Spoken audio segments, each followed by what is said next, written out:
Hey guys, it's Merrick. So I recently just finished watching Friends for the 7th time now, and in this video I'm going to be talking about the main characters of the show and, well, ranking them from my least favorite to my favorite. I'm not going to be discussing what I think about the show too much in this video, but for some reference, Friends is the show that I've watched the most, and I'd say I'm pretty knowledgeable about it. I know every ranking list says this, but keep in mind that I do not hate any of these characters, even my least favorite one. If I had, then I wouldn't have watched the show 7 times. Okay, let's start with my least favorite character, Rachel Green. It may come as a surprise to you, but I don't really like Rachel as much as a lot of other people seem to do. I know she has the most character growth or whatever compared to the other friends of the show, but I still feel like she has many moments that are completely unenjoyable. You know, for one, she cries like a lot. Okay, I'm sorry.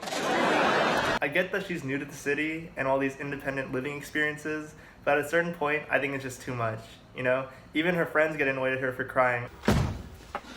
God, if you're gonna cry about it. However, more than just her needy personality, I think she's actually the worst friend in the group. In real life, I don't think I'd want to be her friend. Not only does she rely on her friends for basically her entire livelihood for the first half of the show, but she also gives little in return. In the beginning, she's basically taken care of by Monica, who feeds her, houses her, and gives her the most guidance. Ross also takes care of Rachel on multiple occasions. He blows off an opportunity to be on TV in order to help her get ready for a party when she's injured, and comforts her when her father is having a heart attack. Outside of that, I think much of her career success feels unearned in a way. Her first real fashion job at Bloomingdale's and her potential Paris job were both basically handed to her by Mark, who's a total stranger. Even for her job at Ralph Lauren, she screwed up an interview 3 times and her boss basically took pity on her. In all these cases where she's received help, she never really reciprocates her friends' constant support. So it makes it seem like she doesn't really appreciate them. Even Joey, who often leeched off Chandler and Monica, tried to repay them. He bought Chandler a bracelet, invited him to his movie premiere, and gave Phoebe a job as an extra on Days of Our Lives. He even gave financial support to Monica and Chandler when Chandler didn't have a job. What would she get for herself for $2,000 that she wouldn't tell me about? Excuse me. Boob job. Rachel doesn't really do anything like this. Furthermore, she also seems to poorly impact her friends for her own self-interest. For these reasons, Rachel as a character is the least likable. Although she is the least likable, I have to admit that she has some of the most memorable moments in the show. Basically, her entire Ross-Rachel storyline. And hey, just so you know, it's not that common. It doesn't happen to every guy, and it is a big deal. And whenever she made a fool out of herself to try and date a guy, especially tagging Joshua. Her pregnancy and mom period was also really funny and led to some really moving moments, minus the relationship with Joey. If Jennifer Aniston wasn't playing the role, I think the Rachel character would have been completely insufferable, but the actress's performance throughout the show was amazing, except maybe in the first season or so. While she may have not been my personal favorite character, she is still an integral part of the show, and it definitely would have been worse off without her. Moving on to number 5 on my list, this spot goes to the one and only Phoebe Buffay. It was difficult for me to put Phoebe 5th on my list because she really has so many great moments. She has the whole Regina Phalange gag, her whole arc where she carries triplets for her brother is also really hilarious, yet touching. And personally, I can't help laughing every time I see her punch Mike's dad in the stomach when she first meets him. And that physique, you must work out all the time. Oh, no, not all the time. I do the best I can. Yeah, I bet. Look out! Oh! Ow! While Phoebe has a lot of great moments, I find that she also has a lot of really annoying or unentertaining stories/arcs that don't quite hit the mark. I know a lot of people find Phoebe's singing funny or whatever, but to me, it just gets old really quickly. It's funny once in a while, but the majority of the time, I find myself skipping these moments upon rewatch. As a character, Phoebe is more or less likable, but in real life, I feel like she's the type of person that I could really only take in small doses, at least how she's portrayed in the first half of the show. But I think she becomes more enjoyable as the show goes on. I think the main reason for this is she isn't really given many high-level stories until her relationship with Mike. I feel like she was more or less relegated to the sideline for the majority of the show. This made me, and maybe other people who watch the show, just not care for her as much as I did for the other characters. Acting-wise, I think Lisa Kudrow did a fantastic job playing the role. I thought she was spot on in her performance of the character, and I think she actually did the second best job in acting out of the rest of the cast. I don't have a problem with Lisa Kudrow at all, just the Phoebe character. Overall, I think Phoebe's quirks and principles just make her the type of character that is very hit or miss. At some points, she's the funniest in the show, but at other points, she's really annoying or boring. To be honest, I didn't really care for her backstory. I know, I'm cold-hearted, so many times it was hard for me to connect with her. For these reasons, Phoebe is ranked 5th on my list. Taking the 4th spot in my power rankings is the extremely talented Joey Tribbiani. I really hate putting Joey in my bottom 3, he's just so funny. Throughout the show, Joey is responsible for some of the most iconic catchphrases. You've got classics like, "How you doing?" How you doing? Joey doesn't share food. Joey doesn't share food! And even my personal favorite, this is all just a moot point. Because if he doesn't like you, this is all a moot point. It's like a cow's opinion. It just doesn't matter. It's moot. Although his lack of book smarts is often used simply for comedy, I think it really makes the character endearing. If he was smart or even average intelligence level, I think he would have lost his charm and lovability. Joey really is the child of the show, and that becomes apparent in his relationship immaturities, but also in his big heart. Joey really does have the best intentions for his friends. I think he's the only one out of the group who's never betrayed a friend, and he's constantly forgiving Chandler for his wrongdoings while never intentionally harming him back. His feelings for Rachel were always suppressed because of his friendship with Ross, and overall, I don't think he really broke the bro code ever. More than that, he's loyal and even protective of his friends. Joey's the type of guy that will always have your back, whether you get into a fight, have financial troubles, or even if your boss tries to buy your baby. May I help you?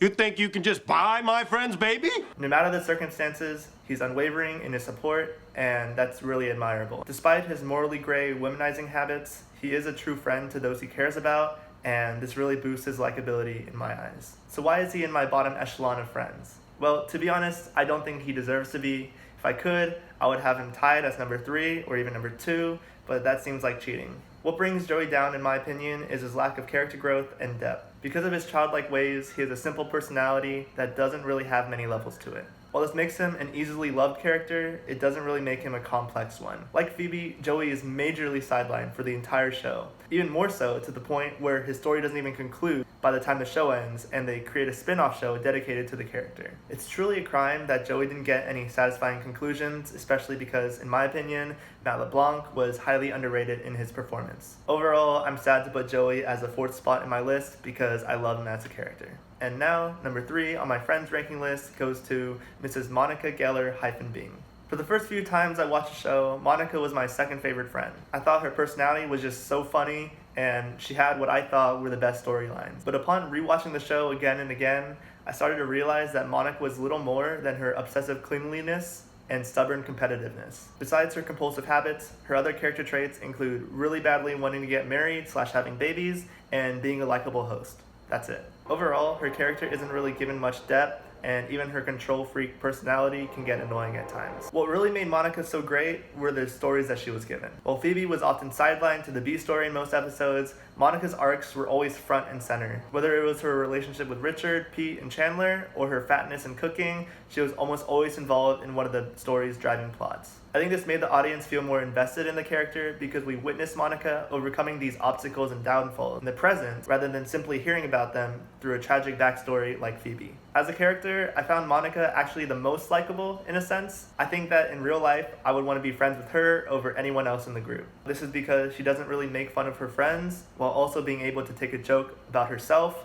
She's hospitable, always having friends over at her apartment and organizing these fun parties for everyone. But most of all, she's generous and truly kind. From the beginning of the show, we see her taking Rachel, a friend she hasn't spoken to since high school, and basically cares for her until she can make a living for herself. We constantly see her feeding Joey and even making 3 different kinds of mashed potatoes for Thanksgiving in order to cater to her friends' preferences. I think she's definitely the most self-sacrificing out of the friends characters, and that really boosts her rankings in my eyes. Like I said before, the show definitely overuses Monica's obsessive personality, which makes her annoying at times, and I don't think Courtney Cox's performances really helped her in that sense. Most of the time, I thought her acting was great, but at some points, not so much. I think part of the problem was the character, but I don't think she showed much acting range outside of being loud and talking fast. There was just a lack of nuance that would have made the character less of a caricature at times. Overall, Monica takes the number 3 spot in my friends ranking list due to her likability as a character, despite her annoyances here and there.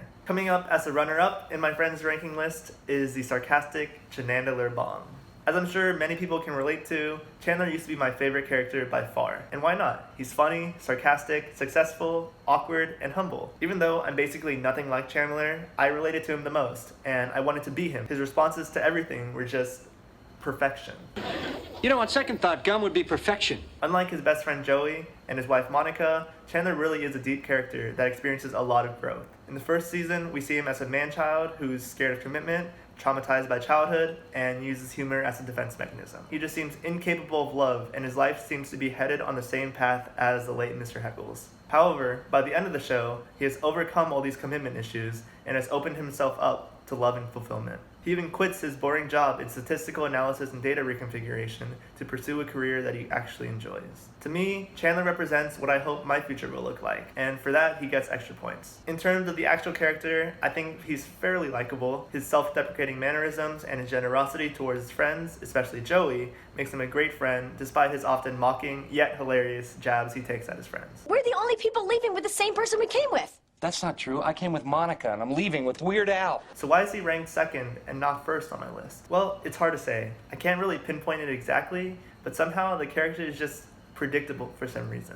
Like, whenever he's in a scene, I more or less know how he's going to react to any given situation. Not what he's going to say exactly, but at least his general response. So, for example, whenever someone says something even remotely stupid, I know that he's going to make some sarcastic comment about it. Anybody got a coat hanger? Oh, I do.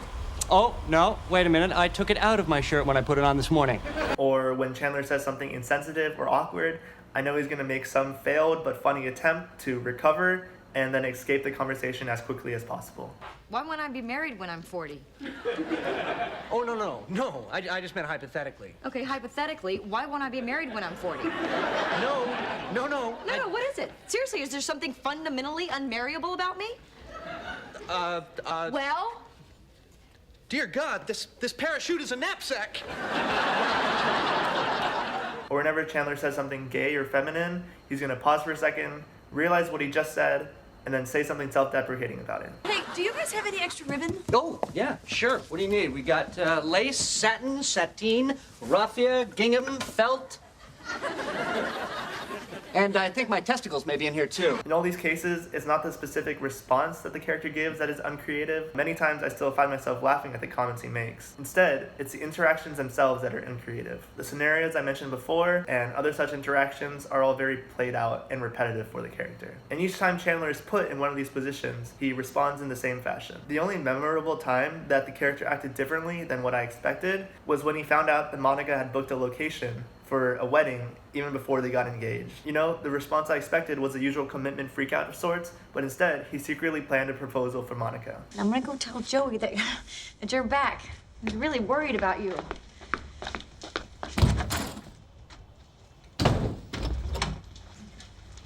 Hey, did she buy it?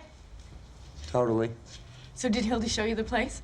Yeah, it's beautiful. I can't believe you're gonna ask Monica to marry you.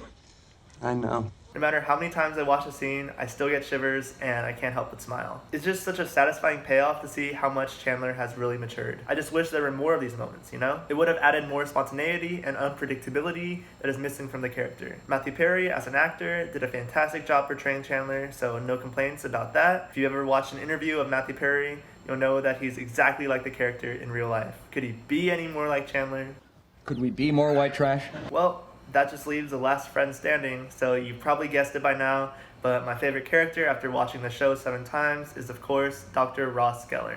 I know, Ross is a very controversial pick to be the best friend's character, but just hear me out. Ross is just the funniest character on the show. Not really him as a person, but everything he goes through is just so memorable and iconic. You've got his relationship with Rachel, his 3 divorces, and to be honest, every relationship that he's ever been in. We were on a break! I'll admit, Ross isn't even close to being a good role model. You know, he's proud, paranoid, and a bit psychotic. Get off my sister!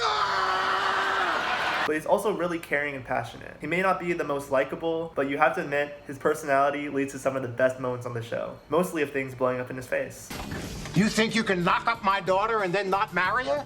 I'm gonna kill you! While Chandler's interactions have the problem of being too predictable, Ross is the complete opposite. And I think that's a good thing, especially once you watch the show as many times as I have. The situations that Ross finds himself in are just so absurd that I can't help but laugh and hope I'm never stuck in my own pair of leather pants. From his hotel thievery to his relationship screw-ups, he's always a source of drama for the show. Speaking of stories, I actually think he's the best written character on the show. The dialogue and the one-liners he's given have always been spot on, and personally, I really enjoyed the direction that the show took the character. I also just have to say that David Schwimmer gave the best performance out of everyone on the show. His range from depressed Ross Hi.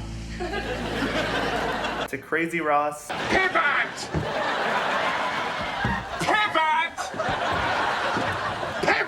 and even comedic Ross was spot on. I wish there was something I can do. I mean, I wish I were a seahorse. Because with seahorses, it's the male, they carry the babies. And then also, I'd be far away in the sea. The physical acting that he brings to the role is just unmatched by anyone. Second place being Matt LeBlanc. The intensity that the actor conveyed really brought the Ross character to life. And I think if Schwimmer had played the role with less physicality, Ross would have been a very dull character. Ross may not be the most likable friend, but his dramatic and interesting character, along with perfect acting by David Schwimmer, solidifies Ross as my favorite friend.